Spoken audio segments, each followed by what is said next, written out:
Itinalaga sa isang artikulo ng Japan Boxing News ang ating kababayang si Casimero bilang #1 Fighter of the Year ng Japan sa kategoryang Foreign Fighter.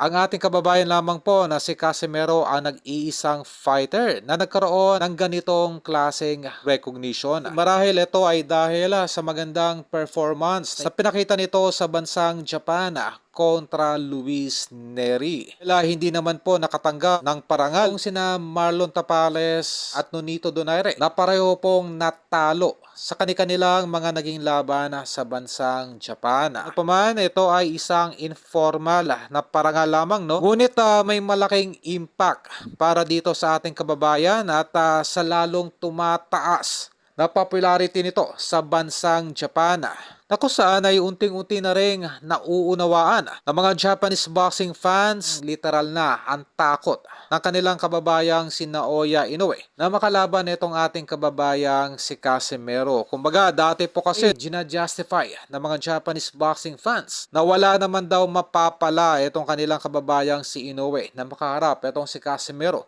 Ngunit sa ngayon po, mistulang halata na ang kanyang pag-iwas, no? Sumira na naman sa pangako itong kampo ni Naoya Inoue na ito ay magkakaroon di umano ng isang tune-up fight bago matapos ang taon. Ngunit nung itong si Casimero nga po ay nanalo kontra Luis Neri, ay mistulang bigla na po itong dahilan na magpapahinga na lamang ng buong taon. Marahil ito yung pressure, no, ng mga Japanese boxing fans na kung tune-up fight din naman ang gagawin itong si Naoya Inoue, ay bakit hindi na lamang itong si Casimero? Kaya napilitan, no, itong kampo ni Naoya Inoue na ibahin ang narration at sila ay magpapahinga na lamang daw ng buong taon.